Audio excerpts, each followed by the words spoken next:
आज हम अपने साथियों के साथ ये बड़े महत्वपूर्ण विषय के ऊपर आज हम ये प्रेस वार्ता कर रहे हैं कि जिस प्रकार से इस भारी बारिश के कारण पूरे जिला उधमपुर के अंदर काफी ज्यादा मात्रा में तबाही हुई है, चाहे वो पहाड़ी क्षेत्र हो, चाहे हमारा शहर का इलाका हो, हर पंचायत स्तर पर बहुत सारा नुकसान हुआ है। लोग अपने घरों से बेघर हो गए, कईयों के माल मवेशी मर गए, सड़कें बह गई। आज लगभग 20 दिन से ऊपर ऐसे कुछ गांव हैं जहां अभी तक पानी नहीं आया, बिजली रिस्टोर नहीं हो पाई, ट्रांसफार्मर बह गए हैं, पोल टूट गए हैं। लेकिन लगातार प्रशासन पूरे तरीके से इसको रिस्टोर करने में लगा हुआ है। कई सारे गांव ऐसे हैं जहां बिजली आ भी गई, पानी भी पहुंचा, लेकिन अभी भी काफी सारा काम करने की आवश्यकता है। लेकिन इस प्रेस वार्ता के अंदर मैं आज एक महत्वपूर्ण विषय पर यह जानकारी देना चाहता था कि जिस प्रकार से जिस परिवार को एक बड़ी मेहनत के साथ उसने अपना मकान, अपना घर बनाया था, केवल 4 दीवारों के ऊपर छत, एक मकान तो बनता है। जब वो परिवार उस मकान के अंदर रहता है तो वो एक घर बनता है। जब अपने घर से वो मकान टूट गया, पूरे तरीके से इस सैलाब में आ गया, और जब अपने घर से बेघर हुआ, वो दर्द वो परिवार जानता है वो दर्द कैसा है। हमने लगातार, चाहे वो एलजी प्रशासन की बात और एलजी साहब की बात हो, चाहे जम्मू कश्मीर की सरकार की बात हो, चाहे हमारा जिला प्रशासन हो, हमने लगातार सबसे संपर्क साधते हुए लगातार हमने ये कहा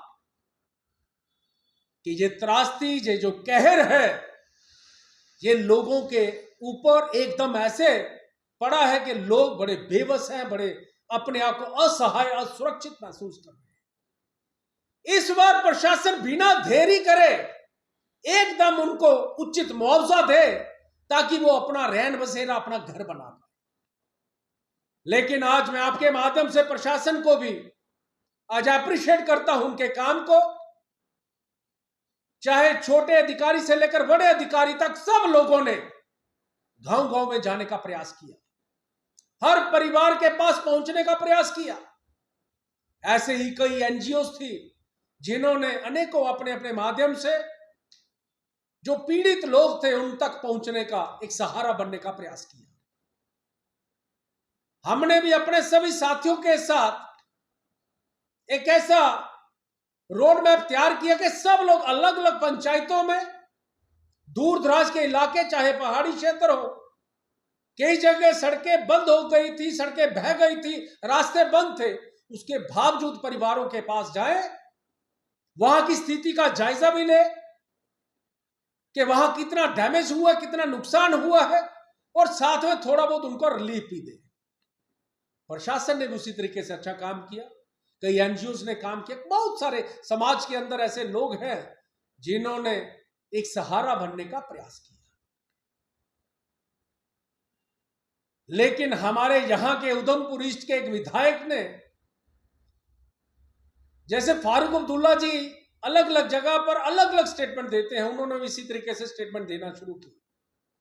उन्होंने सीधे तौर पर जो एक इंस्टीट्यूशन, जो जिला प्रशासन है, उन्होंने कहा किसी पुलिस स्टेशन के अंदर जाकर रिपोर्ट लिखवाने की आवश्यकता नहीं, किसी पटवारी के पास जाने की आवश्यकता नहीं, किसी के पास जाने की आवश्यकता नहीं, केवल आप अपने जगह बैठिए, नाम लिखिए, आपका रिलीफ जो है, आपको जो उचित मुआवजा आपके घर में पहुंचेगा। मुझे लगता है इस समय हमें राजनीति नहीं करनी चाहिए। राजनीति से ऊपर उठकर इस समय समाज के अंदर सेवा भाव की नीति से हमें उतरना चाहिए। राजनीति करने के और कई सारे ऐसे प्लेटफॉर्म मिलते हैं जिसमें हमें हेल्दी तौर पर अपनी राजनीति करनी चाहिए। लेकिन हमारे साथियों ने हमें लगातार जिस प्रकार से हमारे पास ये सारे आंकड़े पहुंचे, मुझे लगता है लगभग पूरे जिले के अंदर लगभग को 10,000 से ऊपर ऐसे मकान हैं जिनको वहां पर डैमेज हुआ है, लेकिन प्रशासन उसको पार्शली डैमेज लिखता है। तो हम सब लोगों का इस समय ये दायित्व बनता है कि जिस मकान के अंदर एक बार दरार आ गई, वो पार्शली नहीं, वो सीधे तौर पर पूरा डैमेज है, वो रहने लायक नहीं है, अनसेफ है।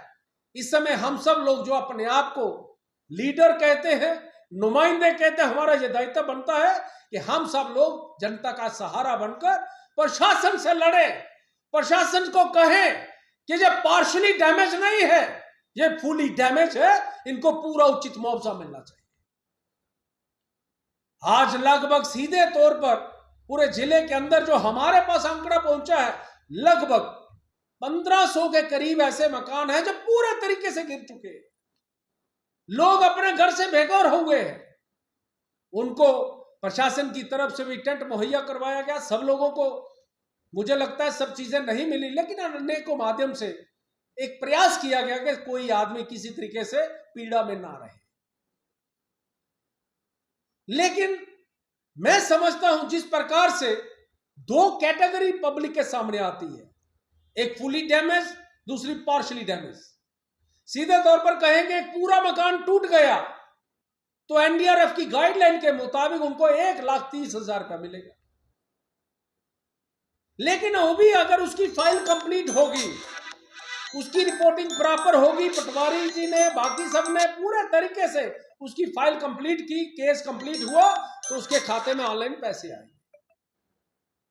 और इसके बाद सेकंड कैटेगरी भी है कि अगर कोई मकान के अंदर बड़ी दरार है तो हमने प्रशासन और सरकार से आग्रह किया है कि उसको फुली डैमेज के अंदर शामिल किया जाए।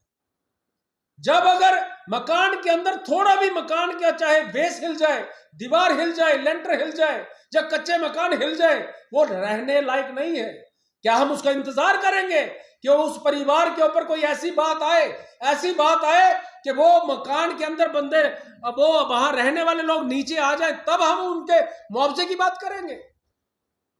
हमने सीधे तौर पर कहा है कि उसको फुली डैमेज में रखे, क्योंकि गरीब लोग हैं, जमींदार लोग हैं। कई ऐसे परिवार थे जिनके पास 10 कमा जगह थी, लेकिन आज रहने के लिए घर नहीं है। तो हमें उनको जलील नहीं करना है, हमें उनका सहारा बनना है और पूरे तरीके से उनको उचित मुआवजा मिले। हालांकि मैं ये खुद समझता हूं कि गाइडलाइन के मुताबिक जो पैसे 1,30,000 रुपया जो मिलेगा वो सफिशिएंट नहीं है, लेकिन गाइडलाइन के मुताबिक जो उचित मुआवजा ये है, सरकार भी उसके साथ कुछ और प्लस करे ताकि गरीब आदमी अपना रहन बसेरा बना पाए। आज इसीलिए हम सब ने एक प्रेस वार्ता की कि हमारे पास जो आंकड़े पहुंचे हैं, मुझे लगता है वो लगभग हमारे जो आंकड़े, चाहे वो हमने 1500 मकान की बात की, हो सकता है अभी कुछ मकान गिरे की रिपोर्ट आ रही हो, थोड़ा बहुत ऊपर नीचे भी हो सकता है, लेकिन लगभग हमारे पास 1500 मकान गिरे हैं जिनकी रिपोर्ट हमारे साथियों के माध्यम से हम तक पहुंची है। लेकिन मेरा आपके माध्यम से एक बार पुनः जिला प्रशासन से भी आग्रह है और हमारे जीते हुए नुमाइंदों से भी आग्रह है कि इस समय राजनीति न करते हुए, प्रशासन का सहयोग करते हुए हमें लोगों को ठीक राह पे लेके चलना है ताकि जल्द से जल्द लोगों को मुआवजा मिले। अगर जैसे हमारे विधायक जी ने कहा कहीं जाने की आवश्यकता नहीं, तो मैं सीधे तौर पर कहूंगा कि उन लोगों को आप शिकार मत बनाइए। आज मेरे पास जो इस समय तक जो जानकारी है, हमारे कार्यकर्ताओं के माध्यम से जो जानकारी पहुंच रही है कि कुछ लोगों की जो फाइलें कंप्लीट थी उनके खाते में पैसे आना भी शुरू हुए, जिनका फुली डैमेज हुआ उनके खाते में पैसे आना भी शुरू हो गए। हम इसीलिए प्रशासन को अप्रिशिएट कर रहे हैं कि आपका एक अच्छा जो डिसीजन था कि जल्द से जल्द लोगों को मुआवजा मिले, और हम यही चाहते थे ताकि लोग जो अपने घर से बेघर हैं उनको अपना रहन बसेरा मिल पाए। लेकिन एक बार मैं आपके माध्यम से एक बार पुनः बताना चाहता हूं कि जिस किसी का मकान पूरा डैमेज है तुरंत वो अपनी रिपोर्ट दे, अगर उसने नहीं दी है तो, ताकि उसका भी उचित मुआवजा जल्द से जल्द बने। अगर किसी का मकान कम गिरा नहीं है लेकिन रहने लायक नहीं है, वो पूरे तरीके से हमने साफ शब्दों में कहा है कि उसको फुली डैमेज में आप शामिल करिए, वो भी जल्द से जल्द रिपोर्ट कराए अगर कोई बचा है तो। तीसरा, जो थोड़ा बहुत डैमेज है, पार्शली डैमेज के नाते, वो भी जल्द से जल्द अपनी रिपोर्ट कराए। अगर किसी का कैटल शेड, जहां माल मवेशी रखते हैं, घोड़ जिसको हम कहते हैं, अगर वो भी किसी का टूटा है, वो भी जल्द से जल्द रिपोर्ट कराए, उसका भी मुआवजा मिलेगा। अगर किसी की खेती बाड़ी वाली जगह है, अगर वो कहीं ना कहीं जगह फिसल गई है, लैंडस्लाइड हुई है, या किसी तरीके से पानी के ज्यादा बहाव से बह गई है, तो उसको भी उसका मुआवजा मिलेगा। वो एग्रीकल्चर वाले आकर आपके पास रिपोर्ट लेंगे, अगर कोई पहुंचा ठीक है, अन्यथा आप जल्द से जल्द अपनी रिपोर्ट उन तक पहुंचाइए। इसी तरीके से हॉर्टिकल्चर डिपार्टमेंट है ना, हमारे जम्मू कश्मीर के अंदर अनेकों विभाग ऐसे हैं वो जो जनता तक पहुंच रहे हैं। और हमारे विधायक जी दूसरी जगह जाकर कहते हैं और खुद अपने फेसबुक पे डालते हैं, कहते हैं क्या पॉसिबल है कि हर सरकारी मुलाजिम हर घर में पहुंचे? क्या पॉसिबल है कि हम हर जगह में पहुंचे? तो फिर जब पॉसिबल नहीं है तो आप मिसगाइड क्यों कर रहे हैं कि एक तरफ से आप कह रहे हैं विभाग के पास मत जाइए, दूसरी तरफ आप कहते हैं कि वहां पर जाना पॉसिबल नहीं है। मुझे लगता है सीधे तौर पर जो आपकी दुकानदारी चलाने की बात है कि कहीं ना कहीं मेरे पास लोग आए, मेरी राजनीति चले, वो बाद में चिपका लेना, लेकिन इस समय सीधे तौर पर गरीब जनता के साथ हमें खड़े रहना चाहिए। जनता इस समय त्रस्त है, जनता दुखी है, और मैं एक बार पुनः अपने सभी साथियों की तरफ से आप सबको मैं एक आग्रह करना चाहता हूं कि हम सब लोग एक दूसरे का सहारा बनने का प्रयास करें, क्योंकि इस समय ये जो कहर, ये केवल उस घर पे, उस परिवार पे नहीं है जिसका मकान टूटा है। हम सब लोग एक अपनापन दिखाते हुए, सब लोग एक दूसरे का सहयोग करते हुए इस आपदा की घड़ी में, संकट की घड़ी में एक दूसरे का सहारा बनकर हम सब लोग खड़े हों। और प्रशासन से भी मैं एक बार पुनः आग्रह करता हूं कि आप भी पूरे तरीके से, जिस तरीके से आपने ये उचित मुआवजा बनाने का प्रयास किया है, इसी तरीके से अनेकों ऐसी चीजें हैं, जैसे ट्रांसपोर्ट है। इस समय ट्रांसपोर्ट के जो लोग थे बड़े परेशान हैं कि हमारी गाड़ियां खड़ी हैं, रास्ते बंद हैं, किस्तें ड्यू हैं, इंश्योरेंस ड्यू है, हमारा क्या हो? उसके लिए भी कोई प्रबंध बने। हमारे दुकानदार, हमारे रेडी फड़ी वाले, सब लोग, हमारी जितनी बिजनेस कम्युनिटी है, सब लोग परेशान हैं। तो मेरा एक आपसे एक आग्रह है कि इनके लिए भी कोई ठीक तरीके से कोई ऐसी व्यवस्था बने जिससे हर किसी का थोड़ा बहुत सहारा, प्रशासन, सरकार भी बने और हम सब लोग एक दूसरे का सहयोग करें। यही हम अपने साथियों के साथ आपके माध्यम से तमाम जनता तक ये बात पहुंचाना चाहते हैं।